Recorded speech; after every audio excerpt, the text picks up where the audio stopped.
এই গরমে সবার অবস্থা নাজেহাল, কারণ চারিদিকে যা গরম পড়েছে। তার জন্য আজকে আমি চলে এসেছি আমাদের বাড়ির সামনে গঙ্গায় স্নান করতে। আর এসে এখানে কি দেখছি দেখো, গঙ্গার জলে দাঁড়িয়ে এরা জল খাচ্ছে। আর এইদিকেই কাকিমারা হাসতে হাসতে পেট ব্যথা, কি জানি কি দেখে হাসি পেয়েছে, এরাও খুব হেসে যাচ্ছে।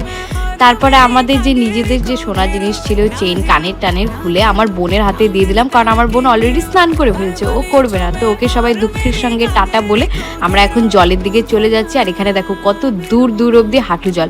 এখন গঙ্গার জল শুকিয়ে হাঁটু জল হয়ে গেছে, যার জন্য আজকে আমরা মজায় মজায় স্নান করতে এসছি। তো আমার তো ভীষণ মজা লাগছে, কারণ আমি জীবনেও ভাবিনি আমি এত দূরে দূরে গিয়ে স্নান করতে পারবো। আর আমি এবার থেকে ঠিক করেছি, আমি প্রত্যেকটা মিনি ব্লগের মধ্যে 1 থেকে 2-3 জনের নাম আমি নেব, যারা আমার মিনি ব্লগগুলোর মধ্যে কমেন্ট করবে। আর আমি ডেলি একটা করে মিনি ব্লগ দেব। তো সবাই রেডি তো কমেন্ট করার জন্য? তো কি তাড়াতাড়ি এই ব্লগটায় কমেন্ট করো। টাটা।